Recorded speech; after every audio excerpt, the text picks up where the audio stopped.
I literally, truly care about and love the guys who play for me.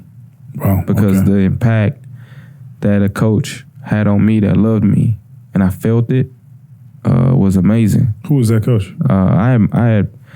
Thankfully, I had quite a few in my life. I feel like Coach Sumner loved me. I did. Hey, Tyron. Hey, Tata. Sorry, go ahead. Yeah. Coach Phillips, for sure. It was no doubt. It wasn't question. It was, I cried in front of him. I never cried in front of really any man except him. And Coach Levine also, you know. Tony Levine. Yeah, Tony. Those guys, I really felt like, you know, they care about me, which, you know, they probably could have fooled me, and pretty good at it if they did. But I know for a fact, you know, the effect that, you know, it had on me when Coach Sumner left, it bothered me. It really messed me up mentally. The effect that Coach Phillips can say I'm not doing something right. I couldn't sleep the night before. That's the effect.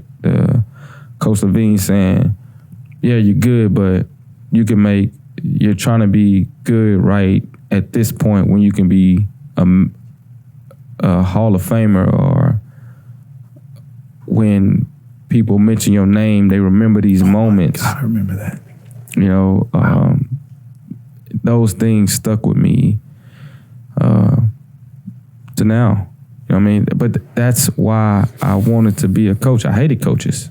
I really did. I didn't like, because I'm like, man, all they do is curse us out. They don't never tell us. You know what I mean? They don't tell you why they curse you out. Right. They curse you out. And you be like, oh, well, hey, what'd I do? And we be all like, I don't know, you know? Right. So I promised myself I'd never be that coach. What's your style? I am calm. I am a firecracker, a calm firecracker. A calm firecracker. You know how if you get a black cat, everybody know what black cats is, right? Mm-hmm. Right, it's a black firecracker, like pop, right? But you put a bunch of them together, they make a lot of noise, right? But I'm the bunch of them together, but you put a long string to it, mm-hmm. and you light it, and you just gotta watch that string kind of. So it takes me that long to really explode. Gotcha. So with my kids, the receivers used to say, man, coach, you get more excited about me pancaking the guy than scoring a touchdown. And I was like, yeah, you're right. What's a pancake? All right, so it's when you put your hands on him, right, and you lock into his inner breast, all right, and you run him just like this, and you put his back on the ground and you land on top of him. It's called a pancake. Go linemen do that, right?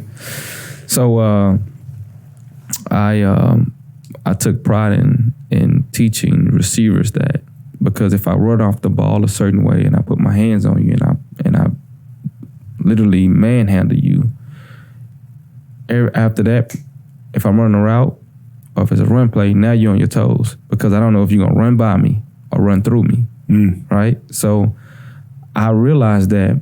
Unfortunately, I realized that my sophomore year. Well, actually, it was fortunate because I realized it at an early age. But I mean, at an early part of my career, that if I push off the ball hard and I lead into a guy, that would be he can't do anything to me, right? He's in the air. So when we talk about, you know, coaches that's having impacts on you, I've been at Baylor, I've been at West Virginia, and at Houston also. And, you know, my biggest reward is just not letting them, you know, my biggest reward is not them going to the league. You know what I mean? It's more, what are you doing after? My walk-ons.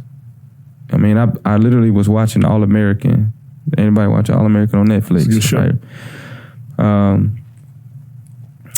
Alejandro Marenko is literally one of the guys. He plays Steven Spence doing his action moments, running routes, catching balls. And I'm watching this kid. Before I even know who it was, I'm like, man, that looks familiar. Long arm one of swing. your guys? One of my kids. Oh, wow. He was a walk-on. Wow. Right. But I take more pride in that than talking about David Sills and Gary Jennings and Sheldon Gibson going to the league and Marquez Stevenson and Corey Coleman and, you know, all these guys that I had drafted. Because, you know, it's at a certain point we're going to all hang them up, right? And we have to prepare our kids to when they hang them up. And I have kids to this day that were walk-ons who still call me like, man, coach, thank you. I'm doing this now. I'm like, all right, well, what I need to do to help you? Well, you need help with this or you. And they love it. But that's why I started coaching. And most guys get into it because they get a sense of power when the coach tag is upon you. Well, I felt the power as a player. You know what I'm saying? I felt that the you know, opposing my will on a person. And even though I'm a little guy, but you know, I felt it. Mm-hmm. And as a coach, I want my kids to feel the power of being successful, whether it's, you know, what they at the time they think their goal is being successful is going to the NFL.